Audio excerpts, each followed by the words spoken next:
Welcome to the first episode of Underrated and Overlooked Podcast. I am Najee Wilkins along here with Craig Sager. This podcast is basically about a bunch of things. Talk about high school sports, collegiate sports, and also we talk about professional sports as well. So I'm going to welcome in my other co-host, Craig Sager. Thanks for having me on. And I just got to say this, the month of November, that is for football. It really is. It's not December, it's not October, it's November. So we're in the thick of it. You got the high school playoffs getting ready to start. The NFL, it's kind of that time. Are these teams going to be able to figure it out or not? And then college football down the home stretch. So November is here. It definitely is, man. So we're gonna go to get it kicked off. We actually have GSSA playoffs actually starting this week. We'll be talking about some of the teams, some of our sleepers, contenders, and pretenders throughout the different classifications, man. So I'll go ahead and start with 7A.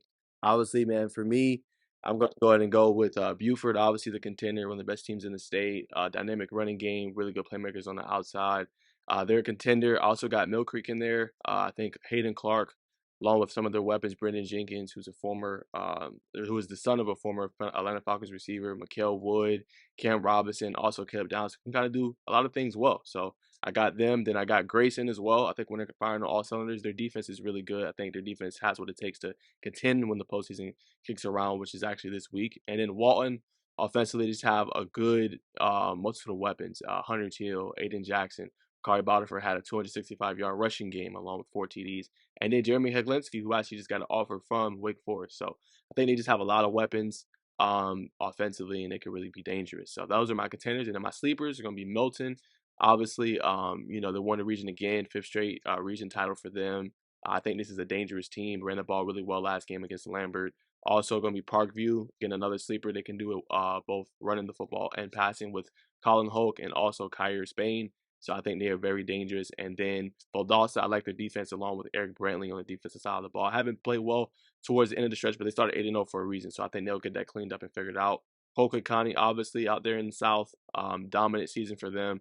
Somebody to keep your eye on. Also, Brookwood, depending on what's going on with Dale Lonergan. Yeah. Well, I completely agree with Buford. They're the top team nationally right now. If you look at their quadrant, though, is who can beat them in that bottom left part of the bracket? You have Carrollton there potentially in the quarterfinals, or you have Walton.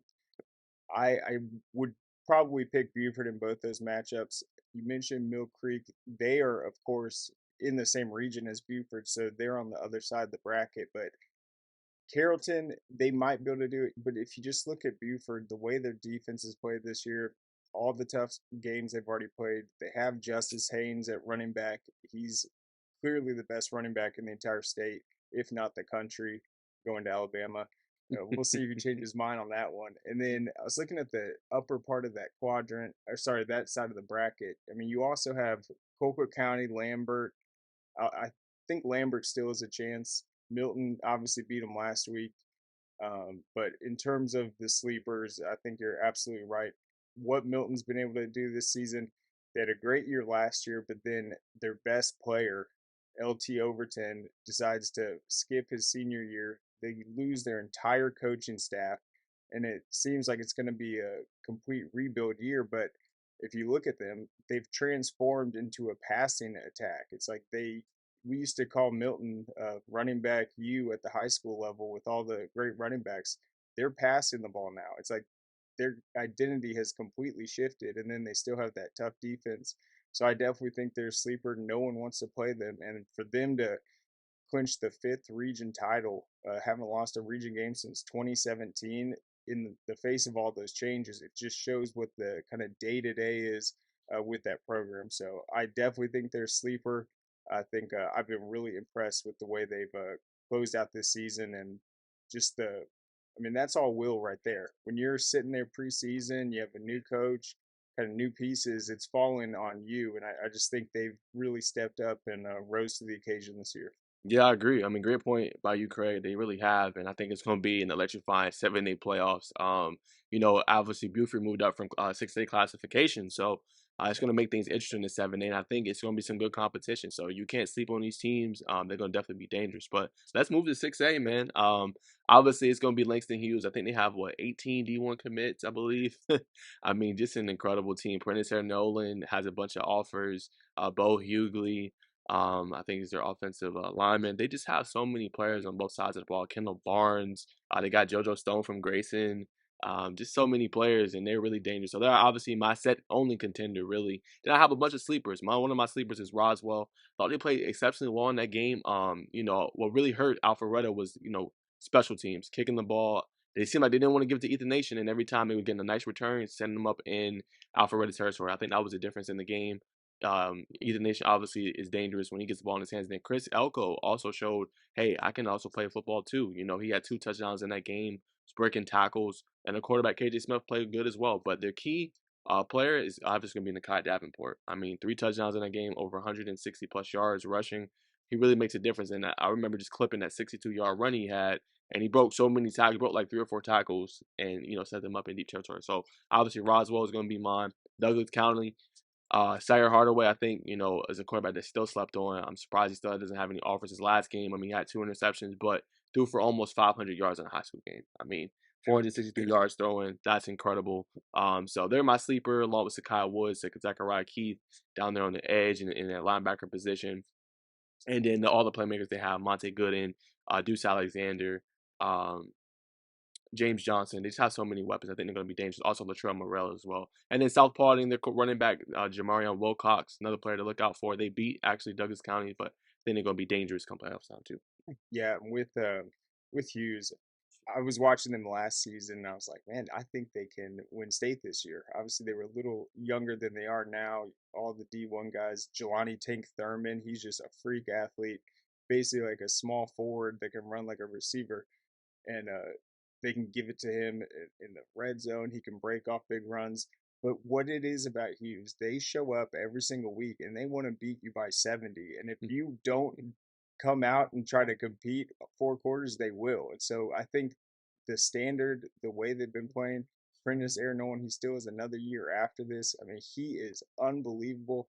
The arm strength, he can throw it downfield, and then they can just hand it off to Justice Savage. So they're so balanced, they're so stacked. So it's almost the situation where you look at them, they've been winning by 40 points a game. I'm not saying I'm cheering against Hughes, but I do want to see that there are other teams that can even compete with them. Because at Yeah, this point, yeah. no one has even come close to testing them besides Douglas County in that first half. But other than that, I think what you said about Roswell is so true. They have a physical running back. That's going to help them a lot. They're great defensively. I think standing up to Alpharetta's high powered attack, kind of their size, all their different targets, they clearly are just practice well. They have the game plan. They're confident in what they're doing. And I think that move down to 6A is definitely going to benefit them. And then I think Gainesville is another team. This has pretty much been the year of the first year coaches.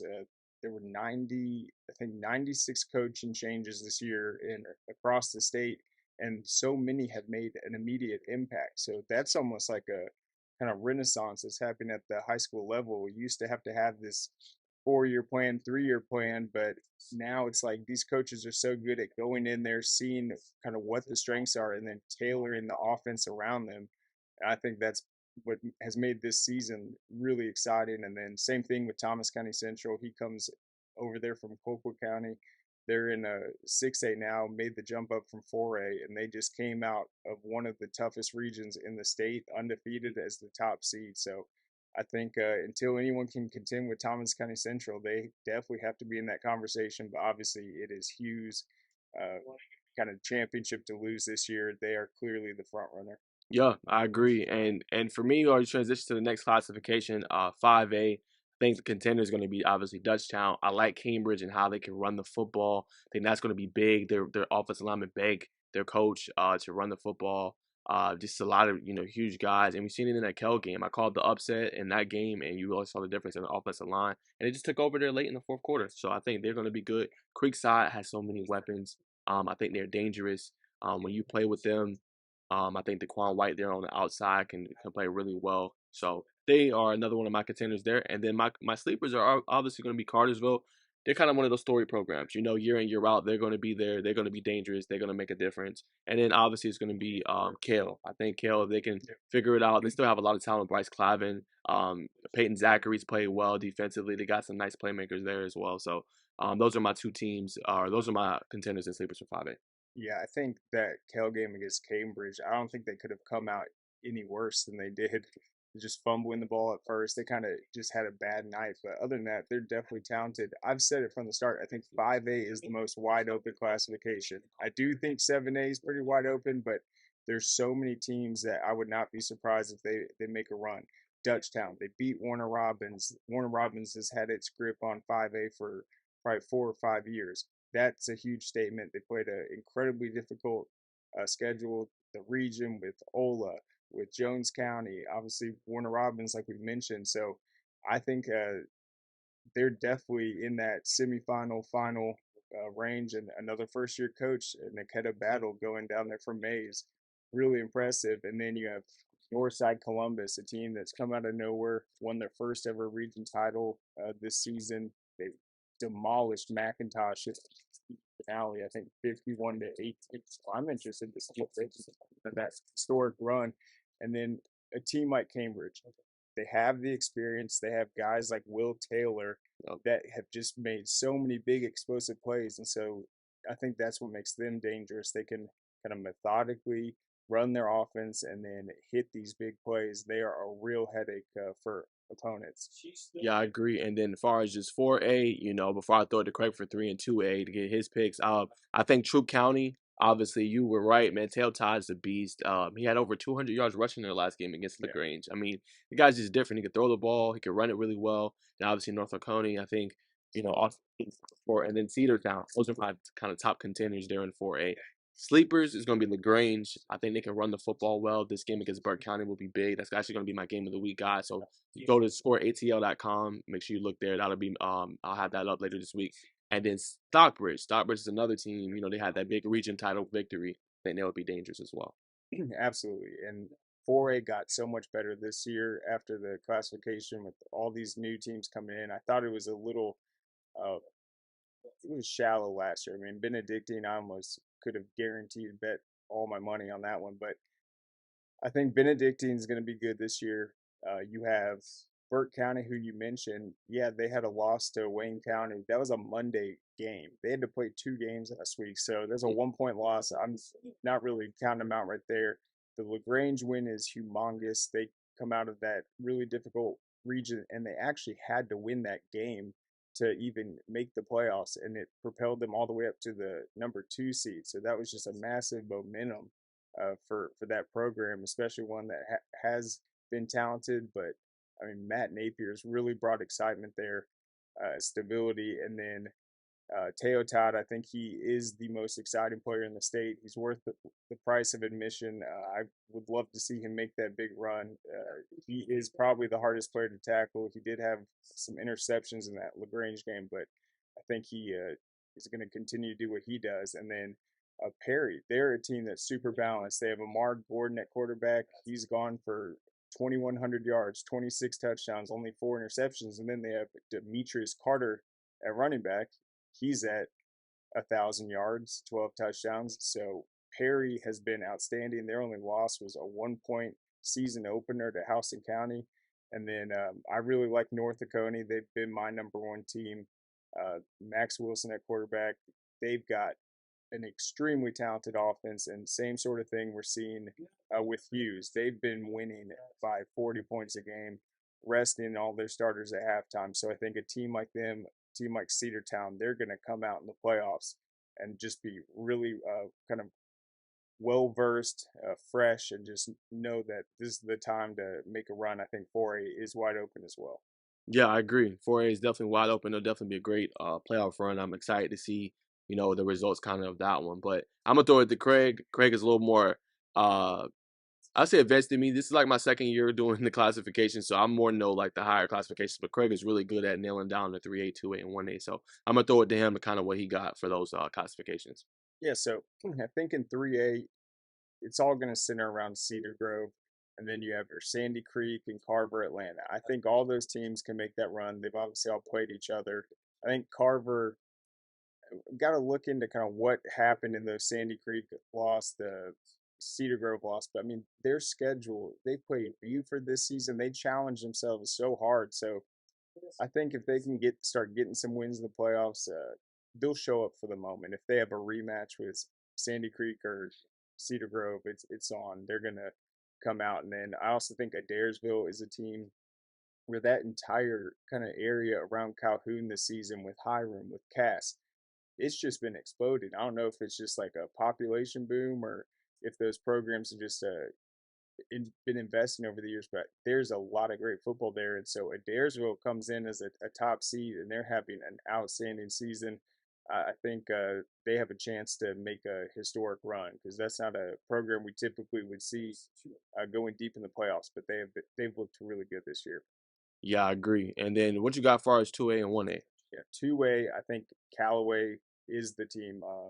Obviously Fitzgerald right now, they're the huge contender, but Callaway, once again, they played this challenging schedule. They play like Troop early, they lose, and everyone's like, oh, they lost it. Callaway isn't as good. I mean, that's a team that won the state title like 2 years ago, dealt with all these injuries. They have just this next man up attitude. They have Demetrius Coleman kind of handling that offense. He's outstanding. And then they're just a tough football team. Every single week, doesn't matter. They're going to play close. They never get blown out. So I think they know how to win games. That's for sure. And then obviously South Atlanta, huge, tons of talent right there. Can they make that big run they've been waiting to do? They have a state championship on their mind. Rockmark's good. Thompson, they come down from 3A, so they're kind of a bigger program that's new to 2A. And then trying to think, yeah, we have Ace Charter. They've had an outstanding season, and then I think that's all I was kind of focused on at first. But yeah, Callaway, South Atlanta. Those are the teams I'm going to be watching. I think they both have what it takes, and that'd be really exciting for both of them. Yup. And then finally, guys, 1A, what you got, Craig? Yeah, that's going to be Raven County, Prince Avenue Christian. You also have Darlington's playing outstanding, and then a team that we talked to their coach. He felt like he should have been in the Division 2. He was just on the edge, but that's Tryon, and they've actually been playing really good this year. So I want to see if they can shake things up. And then we can never count out Irwin County. They were super young this year, but program, a style program, and I don't think anyone in the state has more wins than they do over the last 6 years. Agreed. And then, as far as our last topic, just for kind of high school football, it got to be said, 7A. We briefly talked about it, but what teams do you think, in your opinion, can contend with Buford?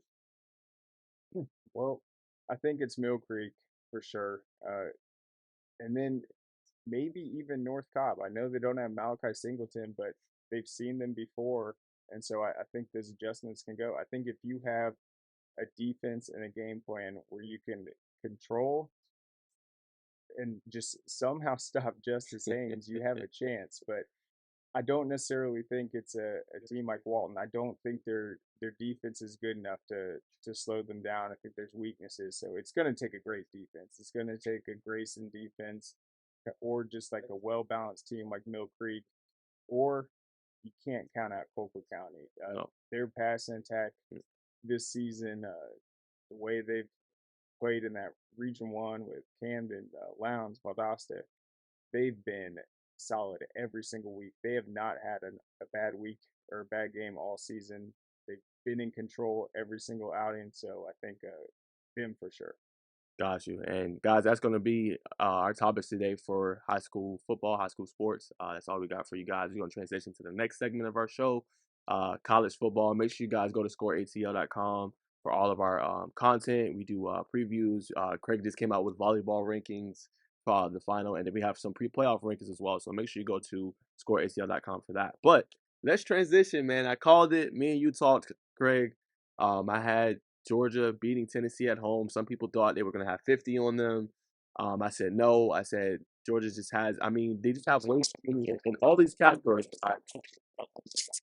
Why I thought they were going to win. Okay, so Georgia is fourth in the country in total yards given up, fourth in yards per game.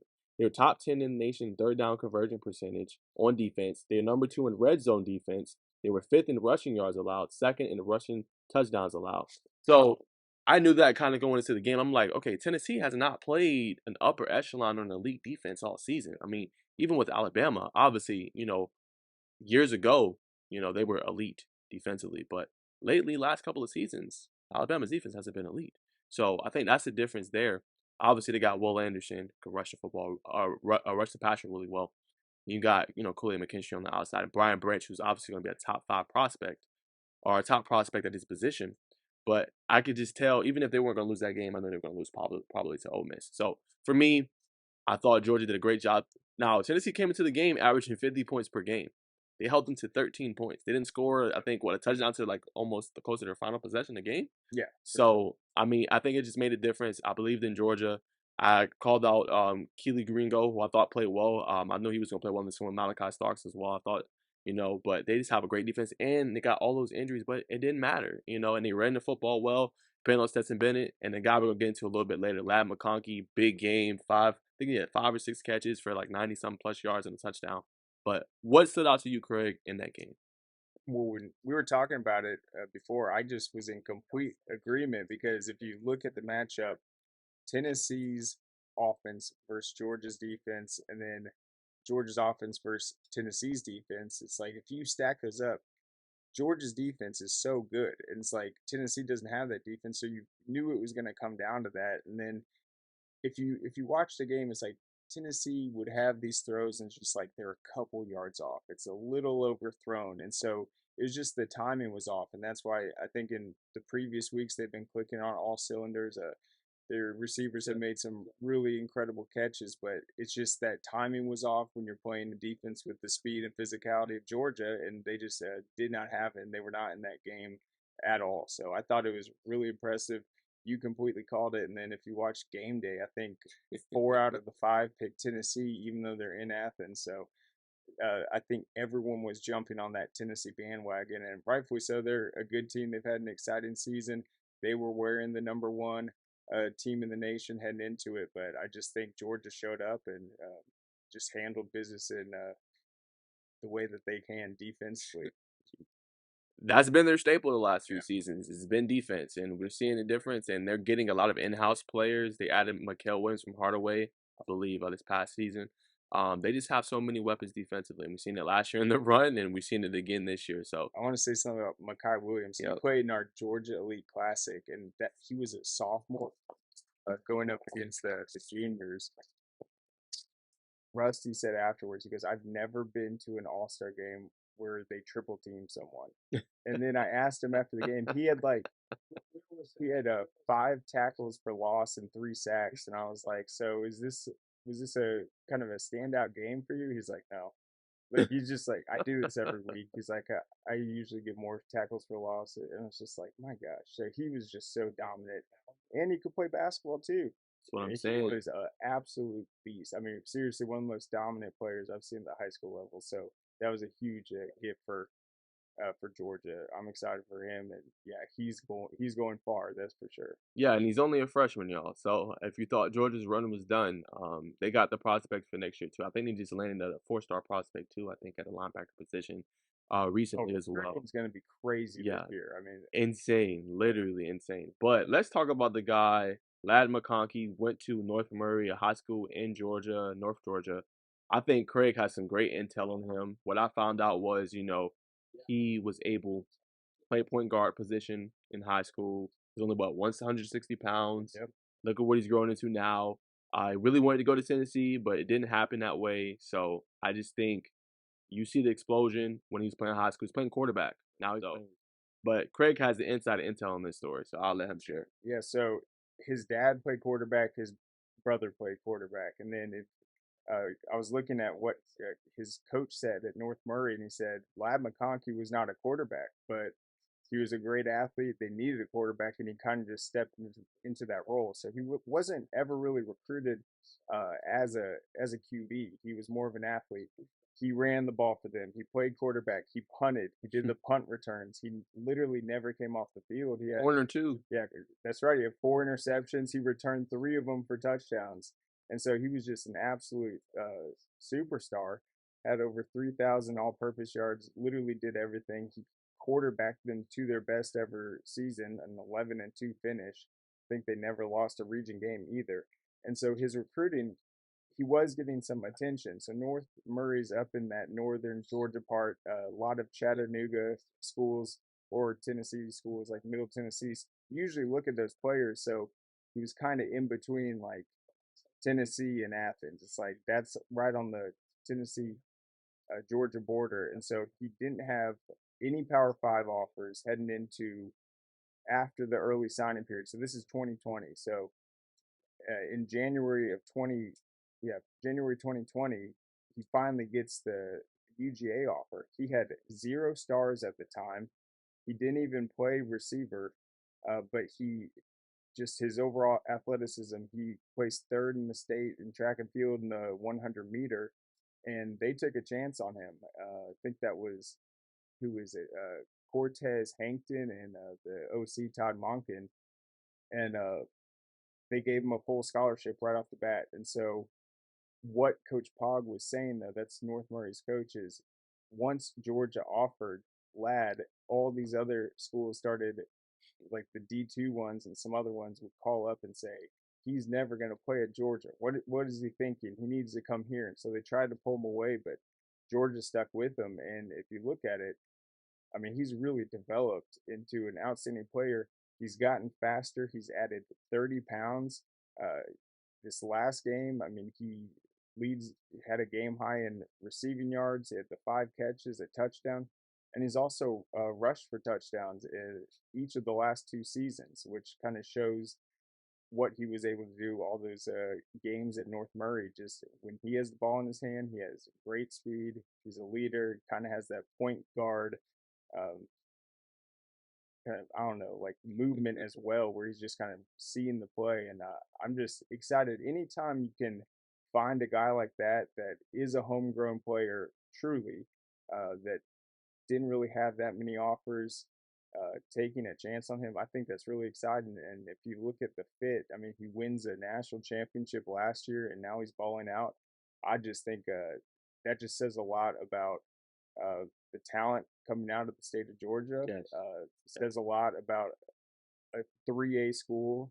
That's another knock sometimes people give. Oh, he's playing 3A football. It's like, dude, he's putting up 3,100 yards. Just watch the film. And so I think his teammates at UGA have also been really impressed. It's like they might not have heard of him, but as soon as the offer came out and he tweeted it right before signing day, all these other players that were already on the team were like, "Who is this guy?" And then they would see his highlights. They're like, "Oh man, welcome aboard." And then since he's been there, he's obviously just been grinding, working extremely hard, and he's really become a kind of exciting piece to the team this year. So I think that's just great, and I think that's what Georgia has done well with it, whether it's him, whether it's Stetson Benson or Bennett. Sorry, just having guys that want to be there and are grateful to be there and are just making it exciting.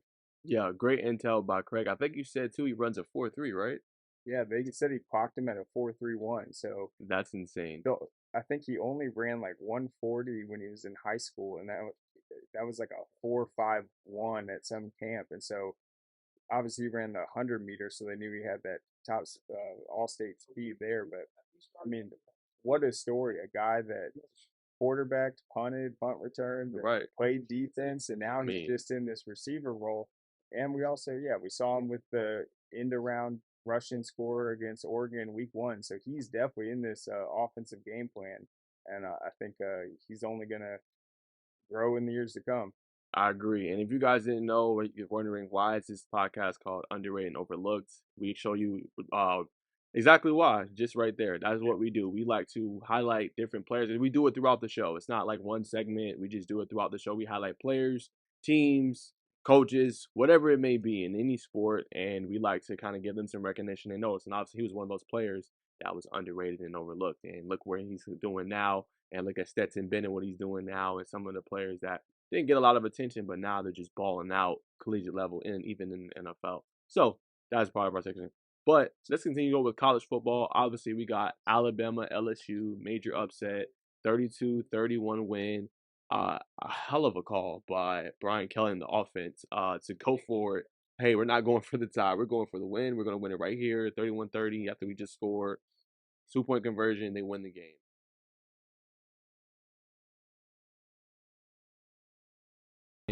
A hell of a call by Brian Kelly in the offense to go for it. Hey, we're not going for the tie. We're going for the win. We're going to win it right here, 31-30 after we just scored. 2-point conversion, they win the game. I mean, for me, how I felt, in my gut, I had a feeling that it could happen, but I wasn't sold. I feel like whenever you're going to beat an Alabama team, you have to have a good to an elite quarterback. You've seen that kind of in the Tennessee game. Despite the loss to Georgia, still think Hendon Hooker is a Heisman candidate. I still think he's a good to an elite quarterback. Even in years past, when Deshaun Watson beat them in Clemson, good to an elite quarterback. Last year, I thought Stetson Bennett started to come on, good to elite quarterback. That's what you need if you're going to beat Bama. But story in the game was the LSU defense really held up well up into the fourth quarter, when that's kind of Alabama's quarter when they went off, scored 15 points there. But, I mean, to force so many 3-and-outs like they did, to force them to punt the ball so much, I thought was huge in that game. And it came down to, I think Bryce Young made a heck of a play there. This was like 3rd and long. He's dead to rights. No, he's not. He escapes the pass rush, throws the ball. I don't know why 2 Alabama receivers in the same place, but still got the touchdown. They want to be like, okay, this game might be over. No, LSU comes right back down. They go and score, and then before you know it, we're going to overtime. So I thought it was an incredible game. I just think that defensively, Alabama's not who we thought they were coming into the season. I like their players. I like Brian Branch. I like Will Anderson. I just think their secondary, which was supposed to be a strength of the team, just has not performed to optimal level. I think that's been a difference for them. And, I think Jahmyr Gibbs, them getting him was crucial. I mean, he can run the ball really good. He can catch it out the backfield. He can run receiver routes. He's just another playmaker. But they're if we're being honest, their receivers have disappointed this year. They're not what they've been in the years past when they had John Mechie, Jamison Williams, Devontae Smith, Henry Ruggs, Jerry Jeudy. I mean, they had some studs. Can we definitively say Alabama has studs at receiver? I don't think we can. But nonetheless, obviously, they'll make a bowl game, but I don't think they'll make the playoffs. Yeah, I think they've played in a bunch of these games with Texas A&M where it's like they're trying to pull out wins at the very end. They aren't dominating teams like they used to, and so, I mean, if the other team is in it, it's like it's happened over and over again. So I think that was obviously what LSU wanted to do, was just have a chance to win it at the end, and I think that's a trend we've seen at every level, is how many teams are gambling on these 2-point conversions. No one used to do that. That used to be some like Chip Kelly, like Lane Kiffin, like they'd call you crazy if you did it. And now it's like we see it every single week. So it was a great call, and I think it's exciting to see. We've seen some creative 2-point conversion attempts as well. So I think that's been an exciting aspect. But, yeah, Bama's just not blowing people out like they used to, and I definitely agree. You look at the receivers in the past, it's just usually a who's who of just guys jumping up, making outstanding plays. They've been so talented offensively, but they've definitely lost some of it, and so it's been a tough year for Bama fans. I know I'm not a Bama hater. I'm not. I don't cheer for their demise, but yeah, we'll see how the rest unfolds. I think the West has been very interesting this year.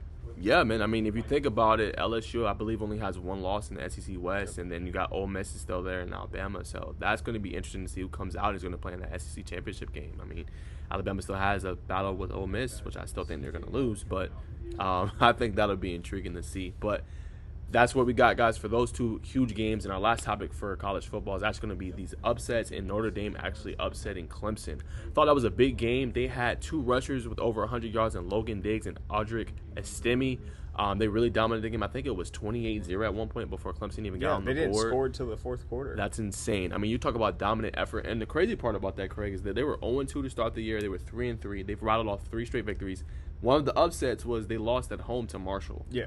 That was week 2, I think. Yeah, week 2. So, I mean, for them to go where they were, a lot of frustration. I don't even know if you've seen the viral clip of the coach just like almost in a sense cussing out his quarterback. It was like a couple of weeks. It was probably like beginning of the season.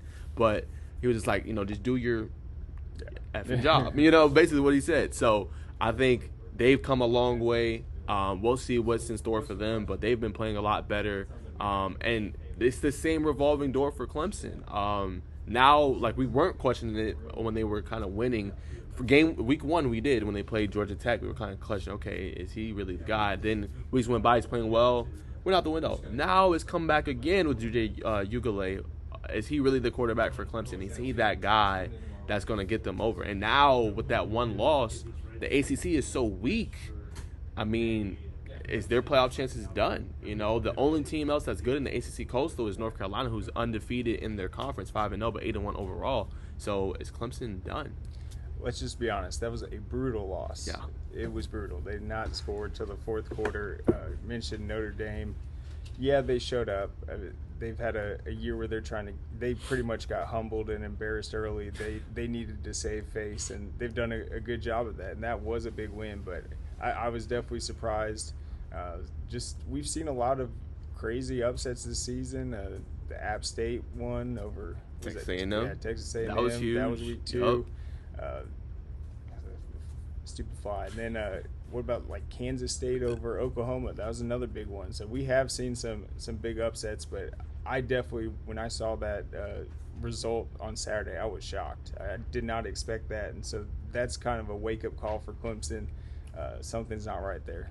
Yeah, I agree. And a couple other big upsets was Washington State versus Wisconsin, Kentucky versus Florida at the time. Florida was balling out. They had upset at Utah. I don't know if you remember that one. Yeah, week 1. Week 1, that was huge. Obviously, Appalachian State versus Texas A&M was another one. Georgia Southern versus Nebraska at the time. Tennessee at home versus Alabama. So major upsets across the board. But yeah, I agree with you. Definitely a brutal loss for Clemson. I don't know if their title hopes are done, but, I mean, they got to hope that North Carolina stays undefeated, I think, the rest of the way. And if they're able to, probably defeat them and, some things go their way, they may be in contention for a playoff spot. But I'm curious to see tonight, actually, the CFP rankings are going to come out. So I'm curious to see how that's going to actually look and kind of react to those next week as well. But for sure, those are going to be our topics, guys, for college football and our last segment of the show. Again, go to scoreatl.com for all of our content and our stuff, and go subscribe to our other social media handles, Score Atlanta on TikTok, Twitter, Instagram, and Facebook. Yeah, we're everywhere, guys. We do it all. So, NFL, man, how good are the Jets? I mean, and are you buying this 0-2 start to the division for the Bills? I'm not. I mentioned at the beginning of the show, it's November. I think it's just the way it goes. The colder it gets, the better Buffalo gets. They usually show up at the end, and yeah, their fan base, they're still ride or die, and I think they'll be okay once they start getting some wins, some momentum. I think they're still that team. In terms of the Jets, they got off to a slow start. They've won 5 of the last 6, so I think that's interesting for them. I mean, this NFL season, I'm glad I didn't make any predictions. I'm glad I'm not in your fantasy league either. No offense, but I don't think I would have been doing too hot. But you look at the Jets, Garrett Wilson, the receiver, he's had back-to-back pretty strong games. So that's a good sign for them. Zach Wilson's been solid. So I think the Jets can compete. But, yeah, I'm not necessarily completely sold that they're going to be better than the Bills later on, or that they're going to be able to be a better team just down the rest of the stretch. And I think this point of the NFL season is really interesting. You're seeing some teams start to fall apart. They're starting to focus on next year, and they're trying to move pieces around. And then others... Carolina. Yeah, for sure. And then that was awesome for you, I guess. But then other teams, it's like they were kind of at that point, and then they get a big win. And we'll talk about it a bit, but like the Bucks, and then that changes everything. It's like, okay, our division isn't doing so hot. We still have a chance. That was exciting. So we're really going to see that in the next couple of weeks is which teams are building for this playoff run, and then which ones are just going to buckle and try to salvage and plan for the future. So it's going to be extremely interesting, and I think that's something. I mean, I've watched the NFL obviously my whole life, but I think we're going to get to a point where it's almost going to become like the NBA in terms of players moving and jumping team to team. I think the way the contracts used to be, it's like you're their guy forever. It's like you have to stay there, but it's like after this season, I think we're going to see so many players just go to different teams. They're already talking about Aaron Rodgers like ending up somewhere like Tennessee or something. I mean, I'm not saying that's going to happen, but I think that's the direction the NFL's going.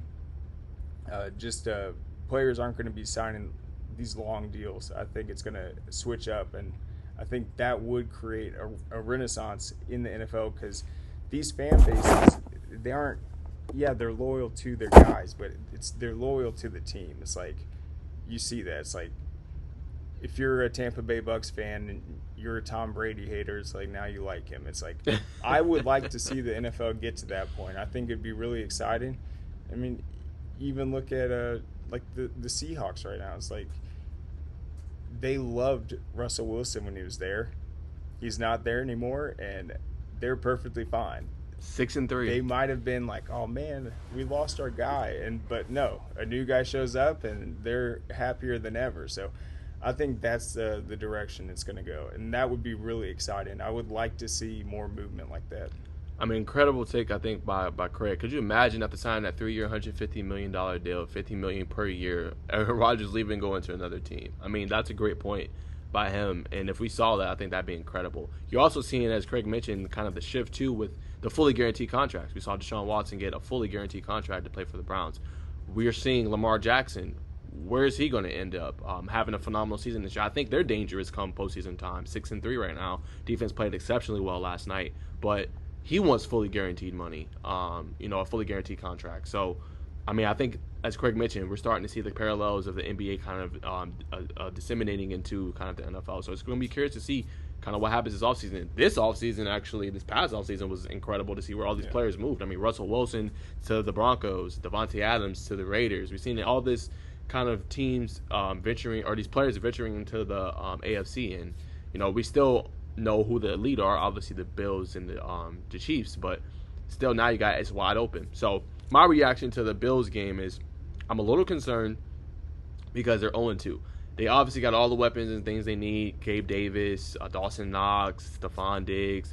They finally have a rushing game now, which I think is critical come playoff time. Von Miller on the outside, Ed Oliver. They got all the things they need. Tre'Davious White. I can go on and on and on. I'm concerned Josh Allen is hurt.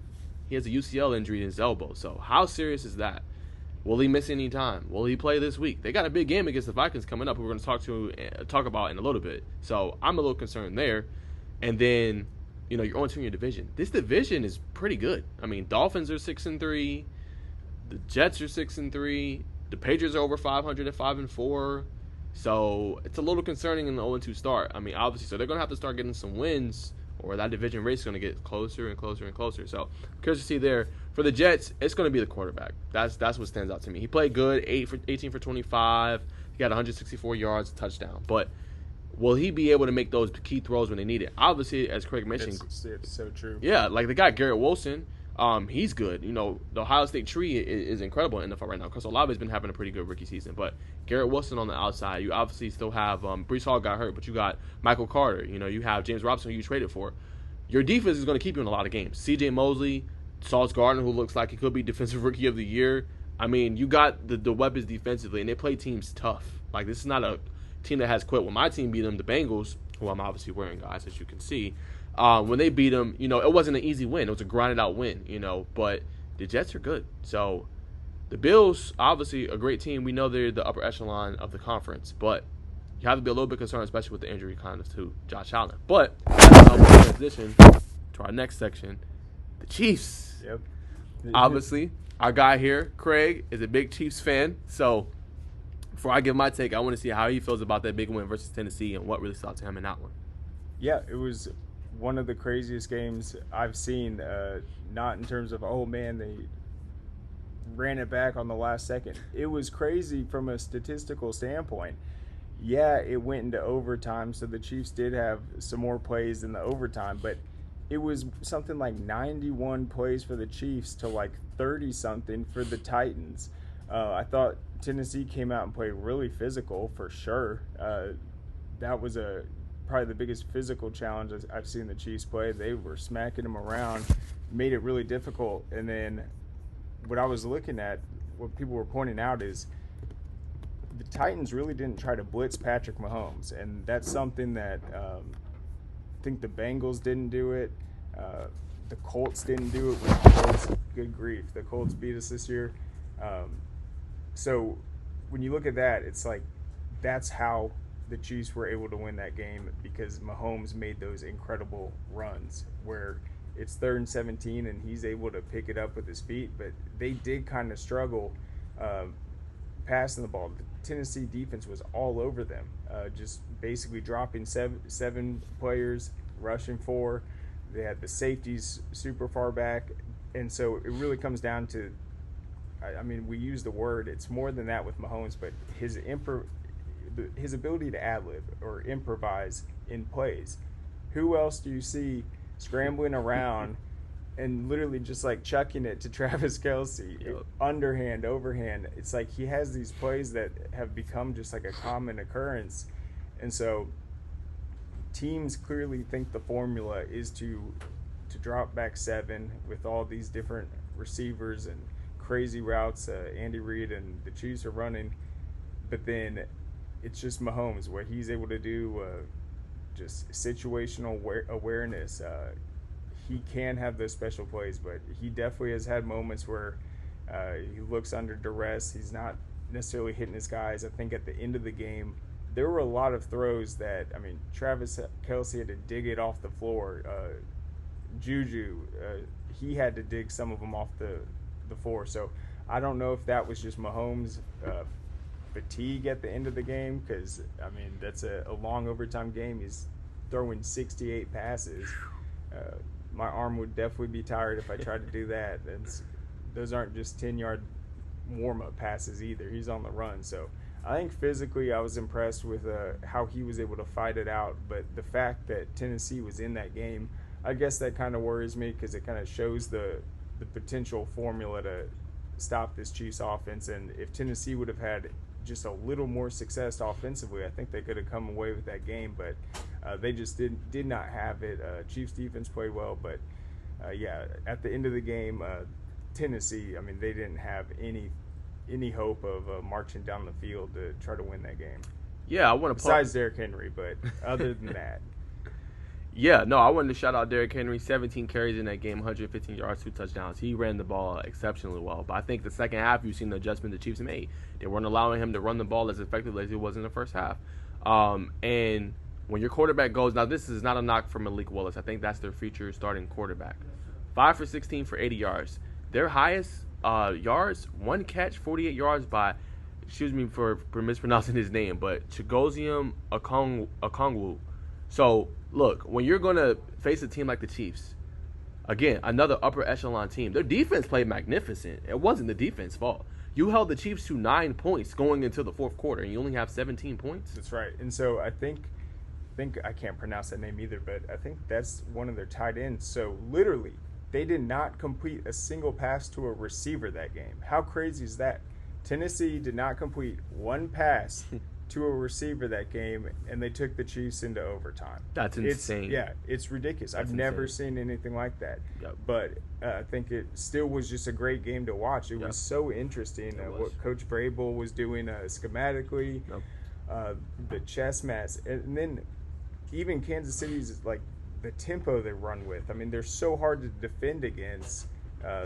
All these different plays, the motion, all the moving pieces. Mahomes, what he's able to do for them to just hold strong like a unit defensively, it says a lot. But yeah, once again, it's just how are you going to win a game when you don't complete a single pass to a receiver? So I still just afterwards I was like, that's one of the craziest NFL games I've seen in a while. So really interesting game for sure. Yeah, my last take, too, for Tennessee, they'll obviously be there. They're going to win the division. They'll be a playoff team, but they're not going far. They'll be the same thing like last year. Again, elite running game, great running back, one of the top running backs in the lane. But when you're one-dimensional and you can't throw the football, and your receivers like Hassan Haskins, Chris Conley, Cody Hollister, Nick Westbrook, Robert Woods, they can't get any separation, and yet you traded A.J. Brown to the Eagles, and we see how he's dominating. When you play in this league, you need a wide receiver one. Like, that makes a difference. And I think they're going to come up short again, no matter who's the quarterback, Malik Willis, Ryan Tannehill. When you got a defense like that, you got to reward them offensively. And we did not see that at all. That really made the difference in the game. That's why Chiefs won. Do you think it was because Willis was maybe hesitant throwing the ball? Was he just under pressure? I mean, I don't think you can credit it just to the Chiefs like covering him, and then you had Derrick Henry rolling, so it's like you would think that those guys could have gotten open or made some plays. It's just truly incredible. That's been the story for them all year. I think you're right. I think it was a mix of him being maybe a little bit hesitant with throwing the football, and him also being under pressure. You guys, Chris Jones had an exceptional Yeah. game. You guys were he was under duress the whole game, so I think Yeah. that made a difference. So obviously, I think it comes back to Chiefs play well defensively, and I think the other part of it is that you don't have the weapons on the outside to win. You need weapons on the Yeah. outside to win. You don't have that. You let that go. You let Julio Jones go. You let AJ Brown go. So that made the difference. Big win for the Chiefs. But my only concern for the Chiefs, 68 pass attempts. Gotta have. They're looking like the Bengals. Like, you gotta have some balance. Gotta get some running game. That's the only thing that concerns me. But Juju Smith played well. That's a good sign. Along with McCole, Harmon, and Kelsey. If you could just get a trio of whoever, it could be different guy each game. Sky Moore, Marquez Valdez-Scantling, Kadarius Toney. If you could just get somebody else to help those two, the Chiefs would be just fine. Yeah, They'll be for just sure. fine. And then one more point. I mean, that was different.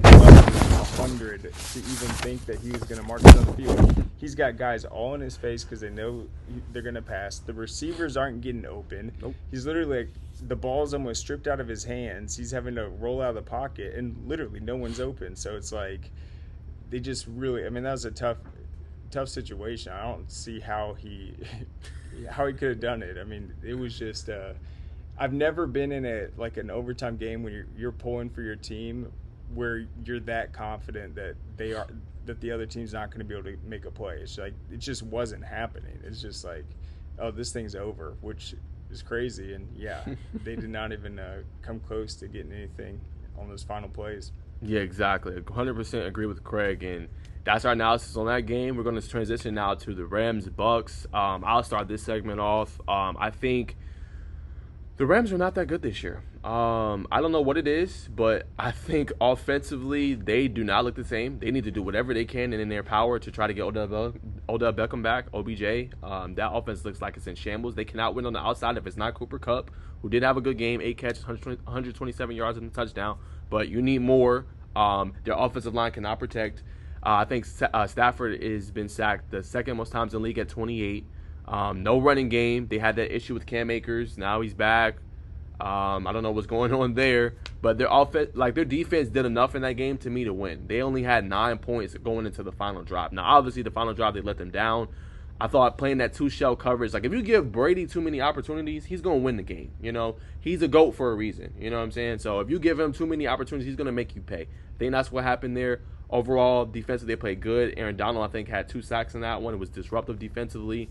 But what it comes down to, basically, just they couldn't get the stop defensively. Darion Kendrick, number 6, got cooked twice. That pass interference, and then he was looking too much into the running the ball with 13 seconds left, and then they just ran basically an out route with their tight end, Cade Otton, ended up winning the game. But the key is both of these teams don't look very good right now, but the difference is one got Tom Brady, and then the other side doesn't. Offensively, all year, Tampa Bay has not looked good. We got to just let that be known and let that be said. But they made enough plays defensively to win, and you could see the frustration in Jalen Ramsey when he said he was frustrated kind of with the offense. So they did enough defensively to win, but offensively. Yeah, I mean, it was a huge win for Tampa, just at home. They've had some tough, frustrating losses, but that final drive was just crazy to watch. They have 44 seconds left. They have it on their own 40, 0 timeouts. So you know what they're going to have to do, and it's just out route. Pick it up. Number 6, he's playing too far off. That's the one play where it's like, if you would have just stopped that one, the chances of you winning the game go up like crazy. Yeah. It's like the fact that he's like 3 yards off. I mean, just a tough, learning opportunity, but they really kind of blew it on that last drive. It could just let them get positive play, and then right at the buzzer. So that was a big win for them. They handled business on that last drive, but I did think the Rams kind of let themselves down in that situation. It's tough to lose like they did. I mean, you really have to let them win every single play. It's like if they just had one win on that last drive, they would have come out victorious. Agreed. And now the Bucks are number 1 in their division, and the Rams are in a lot of trouble. They're 3-5. Seattle leads that division at 6-3. They've already swept the Cardinals. Then you still got San Fran in there. That's 4-4. So they're going to come back, and they got so many weapons. Oh my goodness! Deebo Samuel, Christian McCaffrey, George Kittle. They just need their quarterback to play. That's the biggest thing with San Fran is they just need Jimmy Garoppolo So obviously led them to a Super Bowl, led them to the NFC Championship game to just perform like the way he can perform. And if he can just play well, I mean, they got a Super Bowl roster. They do. Yeah. But it depends on their quarterback and if he can make the plays when it matters most. Yeah, I thought the Chiefs beat them pretty well. Just watching the game, their fans need to start showing up too. Yes, yes, agreed. But let's transition to our next topic. Actually, I am a big Bengals fan. If you guys didn't know, I did point that out earlier in the show. But I want to talk about Joe Mixon's big game versus the Panthers. I have some stats for you guys. It's going to be a very impassioned plea because it's been irritating me, and I've been saying it for weeks and weeks and weeks and weeks. And look what happens when you run the football. I've been clamoring religiously for Zach Taylor to relinquish play calling duties, and a reason why is because the offense is so predictable. If I'm sitting home and I know what you're going to call, then the defense knows what you're going to call. And I see that week in, week out. This team is too talented with Joe Burrow, who's a star quarterback. I think superstar quarterback. He's third in passing yards right now. I think he's top 2 in completion percentage. He's different. We know that. But offensive line, you make it easy on them when you can run the football and you have some kind of balance. Now, I'm going to get the numbers.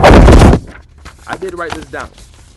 So, let's start with the Saints game. Against the Saints, we had 37 passes, 8 Joe Mixon runs.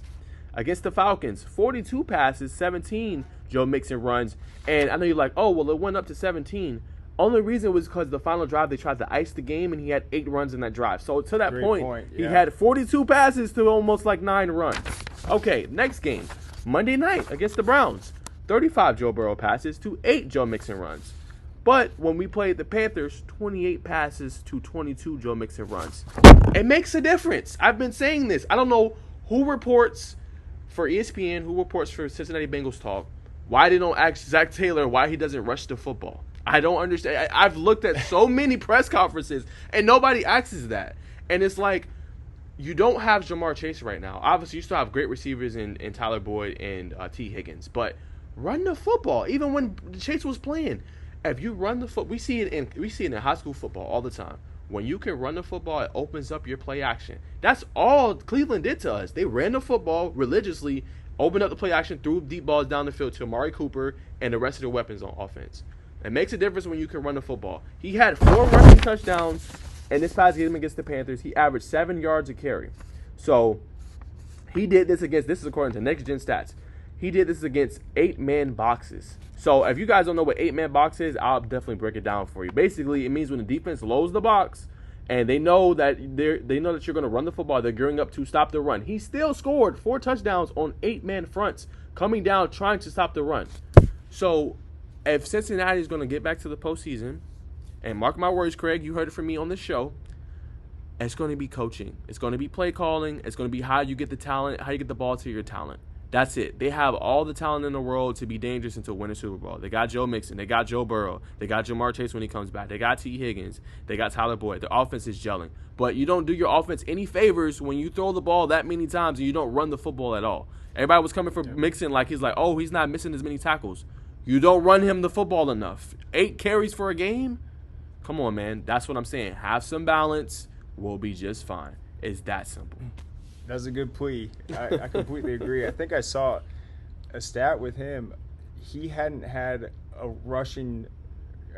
hadn't had a carry go over 20 yards, I think, one time since the first week of the season. So they have not been feeding him the ball at all. And then, it's a significant jump going from 8 carries to 22. That's getting him established early in the game. That's opening it up. And then he also had that touchdown reception. So, he had a massive breakout game. And I think that just puts every defense on notice moving forward to, just having one game where you feed him the ball 22 times. That changes everything. So I think he definitely had a spectacular game. It was really impressive.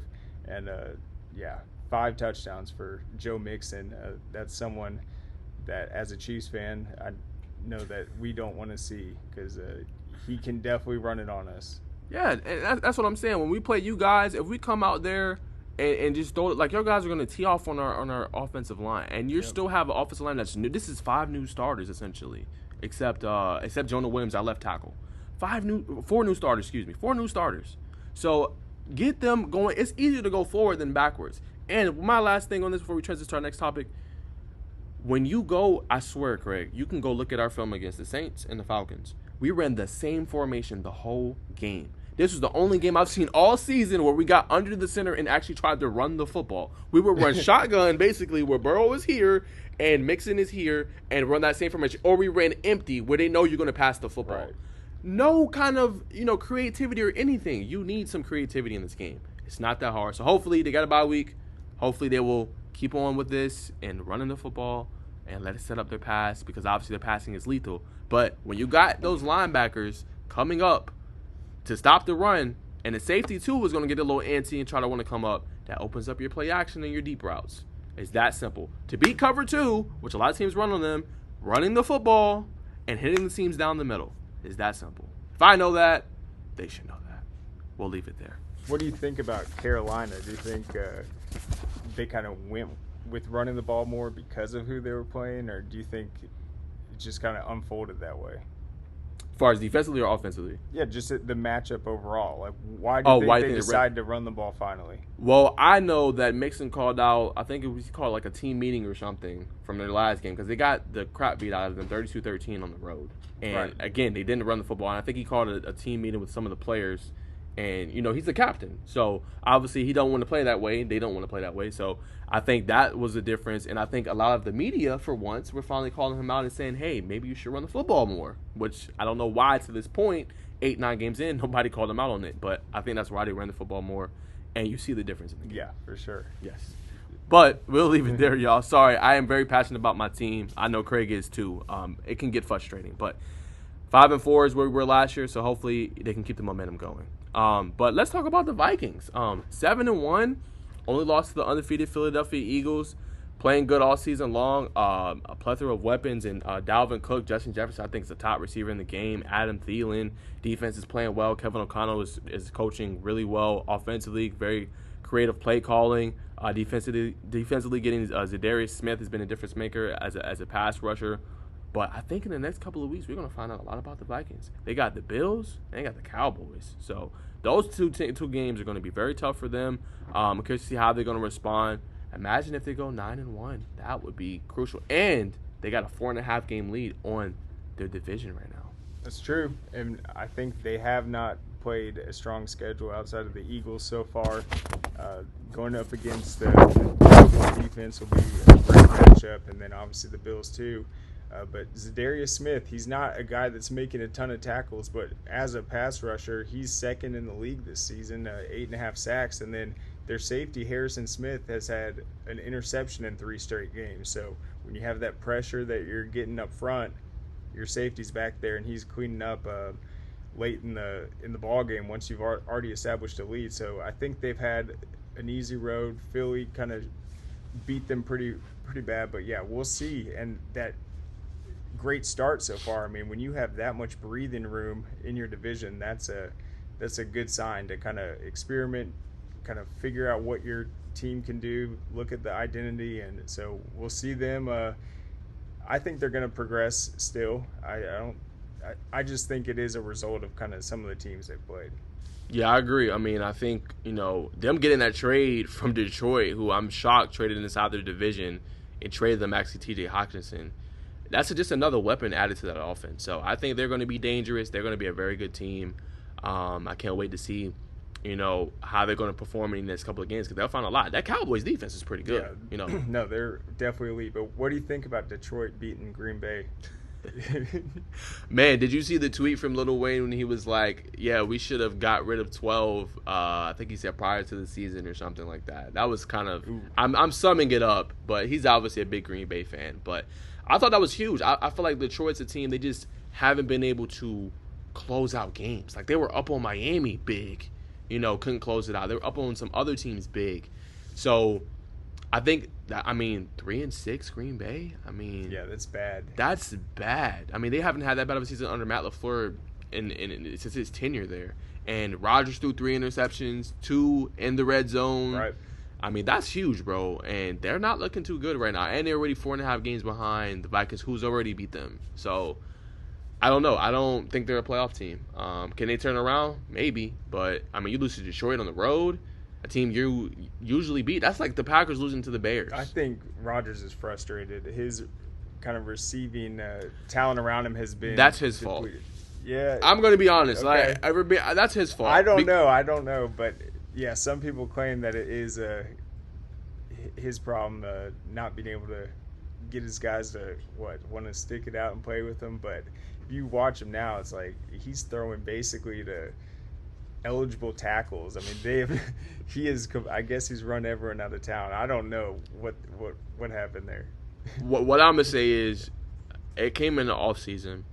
If Rodgers would have communicated with his number one receiver, who they're not having a good season this year, in the Raiders, who he left for with Derek Carr, if he would have just communicated and said what he was doing without all this mystery and kind of this not knowing what I'm going to do and things like that, if he would have just came out, hey, this is what I want to do, I'm going to stay with Green Bay, told his receiver way ahead, I think Devontae Adams would have stayed. Green Bay was more than willing to pay him the money. They come out numerous times saying that. But when you don't value your number one receiver, you see the result that you get. And I'm going to keep saying it. You need a number one receiver in this league. Yeah. You need it. Like, you're not going to go on these and win these playoff games and go to Super Bowl without having a true number one receiver. You know, some instances you can kind of get away with it, but for the most part, you need one. And Green Bay doesn't have one. They drafted Romeo Doubs. It got Sammy Watkins, who doesn't look the same. Christian Watson, I think, got hurt. Robert Tonyan doesn't look the same, but you need that number one receiver. And like I said, this is partially Rodgers' fault. He went for his money. He got his $50 million per year, and he didn't think about other people. And sometimes he's been called selfish, Not for other things. I'm just talking about strictly on the football field. He's been called that. So obviously we know he's a future Hall of Famer. He's an exceptional. He's one of my favorite players.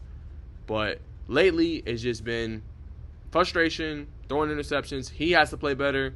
And if you would have just had that conversation with Devontae Adams, I don't know if he did or didn't. I can't say if he did or did not. You wouldn't be in this situation. You still have your number one receiver. You still be a contender. So you're saying Rodgers didn't let Adams know if he was coming back? I think that's what it was. I think that makes sense. I think him not being, maybe he did, but I think Adams at his mind at that point was already made up. But if you would have let him know early, then I think he would have stayed. Like, you didn't have, like, think about it. He strung along him for 2 to 3 offseasons saying, oh, I don't know if I'm going to retire. I don't know if I want to go here. Like, you remember that saga he had for those 2 or 3 years? After a while, you're a receiver. You're like, I don't know what this guy's going to do, so I got to think about what my best interest. If he would have just stopped with all that, said what I was going to do, been concrete about it, it would have made the difference, I think. Yeah. I don't know. That's just me, though, but Green Bay's in the world of trouble. Yes, they are. They're in the world of trouble, so we're going to see what they're going to do, but they got they got more questions right now than answers, But, yes, guys, that's all we got for today. We hope you guys enjoyed. This is the debut episode of Underrated and Overlooked Podcast. This was a lot of fun. I enjoyed doing it with Craig. We were both very busy guys, but we love doing this. This was a lot of fun. So, again, this episode and the rest of these episodes are going to be on our YouTube channel and our page, Score Atlanta. Make sure to subscribe. If not, you're missing out. Help us grow our channel. We're at 121 subscribers, which is very good. We're trying to keep it growing and go it to 1,000, man. So anybody that's tuning in, we love it. Just tune in there. And also our podcast will be on Spotify and all the major podcast places, Apple Podcasts, Google Podcasts. So anywhere you get podcasts, we will be on there. So we hope you enjoyed this first episode, and I'll give it to Craig for the closing thoughts. Yeah, well, thank you, Najeh, for getting all this equipment together. And I got to say, probably been working together several months at this point, and I'm telling you, I've been here for 11 years. I've never had someone come in where they've taught me so much. I mean, you came in, your football knowledge, you're so good with technology, the different streaming things you can do. I say you're the Joe Burrow of content because you came in and changed everything. So it's been outstanding, and I just look forward to it. So thank you so much, Najeh. Yes, sir. And yes, we'll see you guys next week. We'll be here Tuesday at noon. You guys make sure you comment below. Tell us if you guys want us to kind of do it live. This is obviously going to be a recorded version, but if you want us to do it live, we could do it live on our YouTube channel. But comment below. We love having different, guests and things like that. If you ever be a guest on the show, let us know about that as well. And if you're enjoying the content, comment some topics you want to see as well. But that's all we got for you guys today, and we'll see you in the next one. We out. Peace. Cool. Nice, man. That was fun. I enjoyed that.